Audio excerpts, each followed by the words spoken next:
What advice and tips would you give to new civil engineers entering the profession?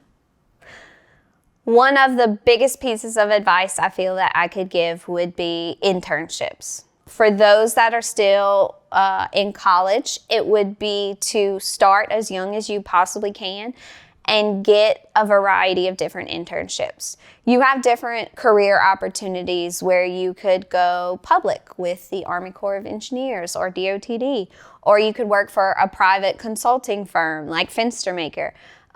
You could do structural work or roadway design or geotechnical design. So I really think it's important that you take advantage of a time in your life where you can work a different job each summer before you truly commit to a career. And maybe you can figure out what you really like in engineering and maybe even what you don't like in civil engineering, because there's such a variety of things that you could do.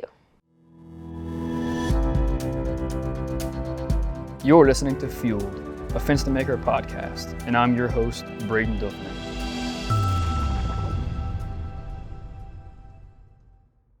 Hi, my name is Braden, Dauphine, and I'm a student intern here at Fenstermaker, and today I have the wonderful opportunity of interviewing Miss Anna Doucet.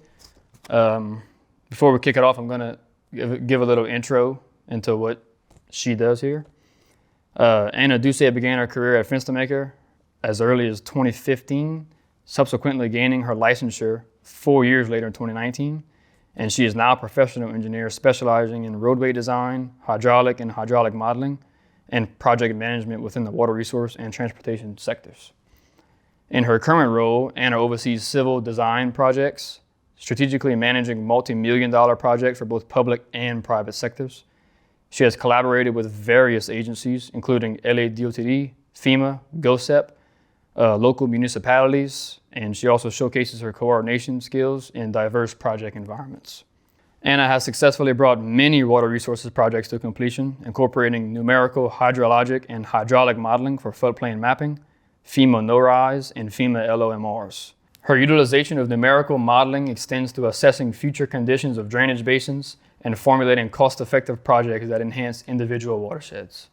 So Miss Anna, you got a pretty impressive resume, and I've been looking forward to this interview. Thank you for taking your time out to showcase what you have to offer to everyone. Thank you, Braden. I'm happy to share. Excited to do this. All right, you ready to get started? Yeah, let's go. When did you make the decision to pursue civil engineering, and what inspired you to make that decision? So I was actually really lucky that I made the decision pretty young. I was a freshman in high school. I had been around civil engineers. My father was a bridge inspector with DOTD for over 35 years. So growing up as a child, he would take me to the job sites and the asphalt plants. And so I was really exposed to all of that. And where a lot of people thought I would probably go into healthcare like my mother, I went the opposite direction and I found civil engineering doing a high school what would you like to be when you grow up project. And I stuck with it all the way through. Applied only to UL, went to engineering there, and I've loved it ever since. Cool. So you've had firsthand experience, since before you even started school. Yes, absolutely, Yeah, absolutely. same here. Dad works at DOTD also. Yes. On to the next question. Before starting your career, what are qualities in yourself that you believe helped you succeed in becoming an engineer? So I would say probably two qualities come to mind off the top of my head, and that would be grit and curiosity. Engineering, obviously not one of the easiest things. It's a lot about problem solving and perseverance through the challenges. So I feel like the grit really helped me to pull through college and even challenges I face every day in my career. And then also the natural curiosity of things. We have to do a lot of research at times. There's no automatic answer in a textbook that we can find. So I felt like curiosity helped me dive a little deeper and do more research as I go through engineering problems. Yeah. Actually understand a topic and Yes. get to know the problem. Yes, Personally. absolutely, for sure. Got you. Okay, so next question. So through the growth and the evolution of your career, what qualities do you think you've developed that serve you well here at Fenstermaker? So as my career has grown from engineer intern to now engineer manager, one of the key things I would say quality-wise that I've worked to further develop is my listening skills. In order to be a great leader, you really have to be an active listener. And I also find that in my client forward-facing role, we really have to be great listeners to understand the client's issues and what their needs are. And sometimes they don't always know what the problem may be. And so for us to listen and really be able to understand and better grasp to help them. So listening is one of those skills that I feel like you continuously have to improve on as you go throughout. I agree with that. Plenty. And also I found out that you're getting your master's in business. Do you think that'll improve your career outlook after you get your MBA and tie it back into your civil engineering degree? Yes, so I am really excited to be going to get my master's in business administration. I think that that is helping me as I grow in my career and more towards a leadership position. It's allowing me to broaden my understanding of the business skill set, as well as leadership and organizational tools to kind of have in my tool belt. And so I think that that's going to ultimately tie back into not only making me a better engineer, but also just a better leader, having that breadth of knowledge in both engineering and the business side of things. Yeah, you get to see all sides of a project. Yes. Design, whatever. Absolutely. Cool. Having experience in many of the different areas in civil engineering, which they have plenty, what area do you enjoy working in the most, and why do you enjoy it the most? I would say that design project-wise, I enjoy transportation and drainage design the most. So recently working on the Apollo Road extension project in Scott, that was the roundabout design at Apollo and Rue de Bellier, and the drainage that goes along with that as well. Significant drainage improvements for that community. Design-wise, that would be my top two. And then ultimately in my career, I would actually say that my supervisory role gives me the most fulfillment. I thoroughly enjoy working with my team members that I mentor and train and helping them be successful. Watching that come up from engineer interns all the way to managers themselves. That's been one of the most rewarding things that I didn't think I would enjoy starting my career, but I really like that aspect of it. So Anna, away from technical questions, we'll shift gears a little bit. What does your typical workday look like? So one of the many things that I love about my job is I really do not have typical work days. I could be doing one thing one day and a completely different thing the next. For example, last week on Monday, I led an internal team meeting of about 30-ish people. On Tuesday, I had to attend a resource meeting where we plan out our engineering resources to ensure we have the adequate capacity for all of our projects. The next day, I'm working on a proposal for a drainage master plan. And then also to design, where I'm working on a project for the city of Scott, the Eras Landry extension design. So we're in the conceptual layout phase of that project. So it really covers a variety of different things. I love that I can come into work each day and just completely have a different aspect that I'm working on. Yeah, no repetition, no boring. No boringness. Yes, it's definitely not boring. Yeah. Next question. Can you talk about your role as a project manager and maybe some of the complex things that come with doing so? Sure. So as a project manager, probably one of the complexities that I have to face is actually managing engineers. As an engineer, we can definitely get into the details of things and dive deep, and most of us tend to be perfectionists by nature. which is really a little bit of the opposite of a project manager's role. A project manager is really looking at the bigger picture and focusing on maintaining things like schedule and budget. So it's definitely complex to have to work with the design engineers and, make sure that we're remaining on time and under budget for projects like that. Sometimes when we can get down into the weeds. Yeah, it's harder to keep the bigger picture in mind, all the calculations and stuff like that. Absolutely, absolutely. We focus a lot on doing the best product we can, and the project manager helps us to do the best product as efficiently as we can. Gotcha. Nice.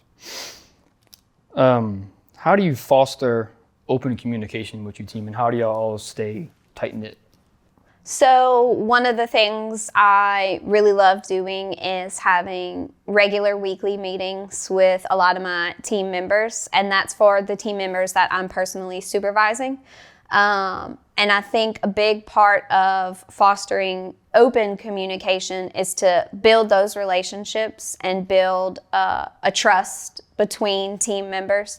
So not everything is about work all the time, right? You have to get to know the person that you're working with. And I think that helps build trust. And the same goes for as a project manager when you're working with your project team.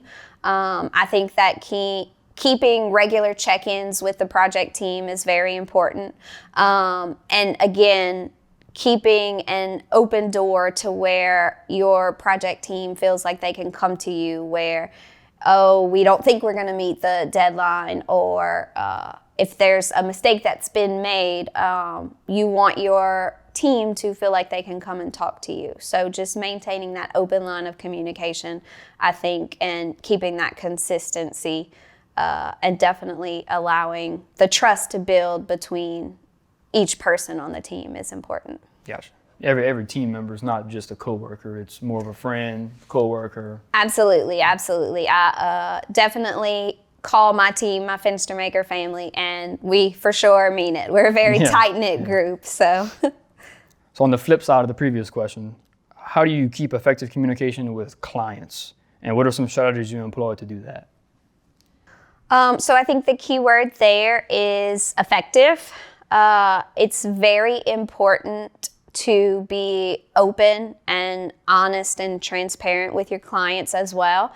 As engineers, a lot of the times, we're not going to be telling the clients what they love to hear, whether it's that construction cost has now gone up, or maybe a deadline is slipping a little bit, or maybe it's taking, a lot longer to get this permit than we thought it would. It's not always going to be a bright and sunny message. So I think just maintaining an open and honest communication with your client is very important. We're all human and things happen. So as long as you're completely transparent with your client, I think that really goes a long way to build trust and credibility with them, really. So I also think that knowing your client and knowing their preferred style of communication is a big piece of it as well. I've had clients where we do monthly face-to-face meetings. Some clients prefer a weekly email, or it might be a bi-weekly phone call that you make. It's really important for you to get to know and understand your client, to know what their preference is as far as communication goes, and making sure that you're keeping them updated on project status and things like that.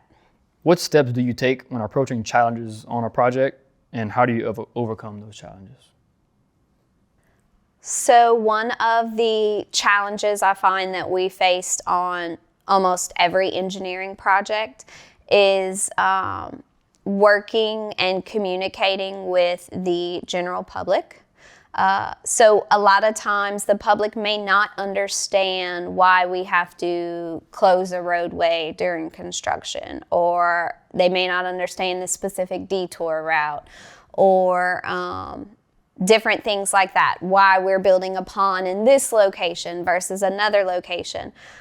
So one of the ways that we face those challenges is by keeping our clients, whether it be a mayor or a police jury, really arming them with the information that they need, and empowering them with that information to be able to go and communicate effectively with the general public to ensure that they have all the information that they need. We like to make sure that the public engagement piece also includes an educational aspect, because as engineers, we're in it every day and a lot of times can think our engineering knowledge is common knowledge, but it is not common knowledge. So really just working to help educate, I think, is another key aspect to that challenge as well. Yeah, you might get less complaints about a project if someone knows what's actually going on. Absolutely, absolutely. So moving on, what about outside of a project? Can you talk about how you approach challenges you face in your career more broadly? And have you faced any adversity or setbacks that you could share? I have not faced what I would call a setback. However, as an engineer intern, I will say, starting with Fenstermaker, that's when you really grind it out, and I was focusing a lot on launching my career and growing as much as I could, as fast as I possibly could.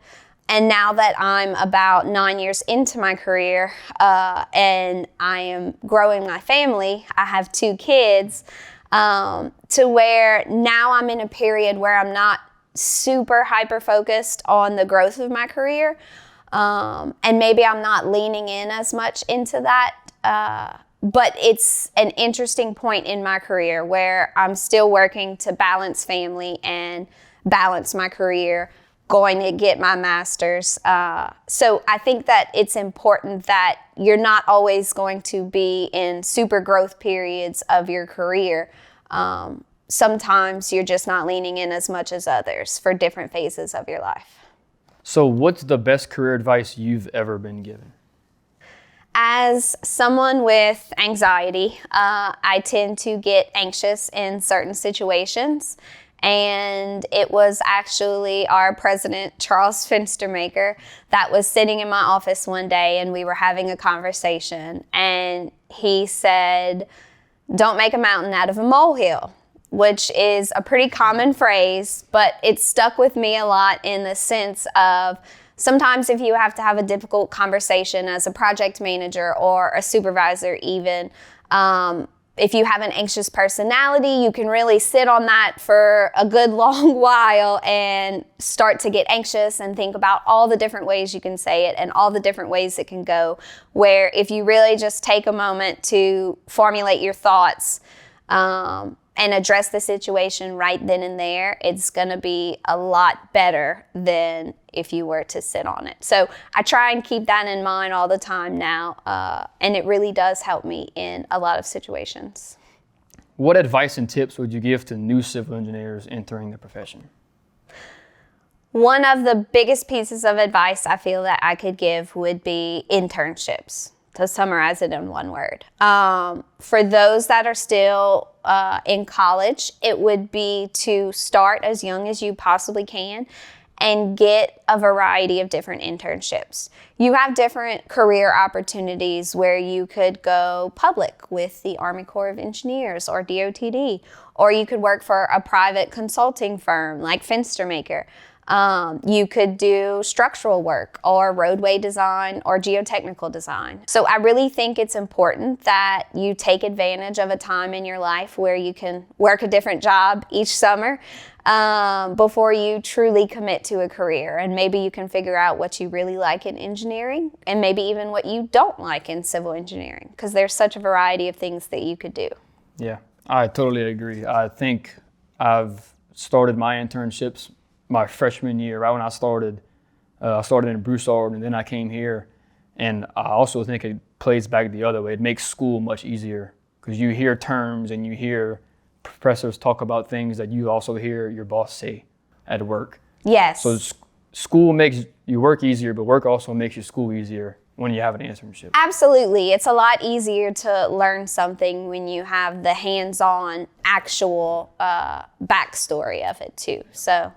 So as a young EI, before you took your professional engineering exam, what were your study habits and how long did you study for for the PE exam? Well, as a horrible test taker, as I mentioned, I do have anxiety. I had to take the PE twice. And so the first time I took it, I studied for a while, months in advance, but I was really focusing on reading old textbooks and materials like that. Where the second time I took it, I used the Testmasters prep course. And I found that was a lot more helpful to give me more of a guided and pointed type of study material. And they work specifically for people going to take the PE. So they definitely know what type of material will be on the test. So I would say to invest in your studying and really focus on the breadth of engineering as well.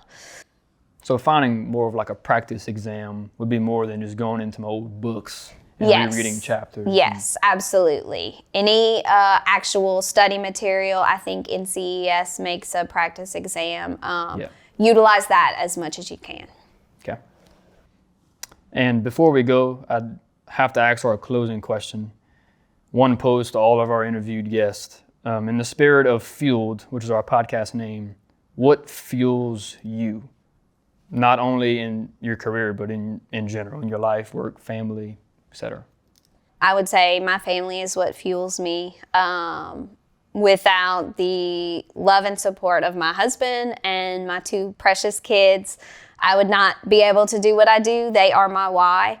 But I think if I challenged myself to dig a little deeper than family, I would probably be able to sum it up into one word, and that word would be service. What fuels me is really being able to be of service to others.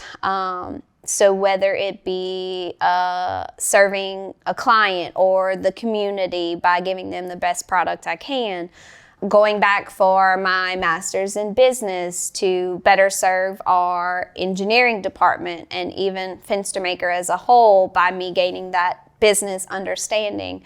Right. That's really what fuels me, is if I can be of service to others, I feel good.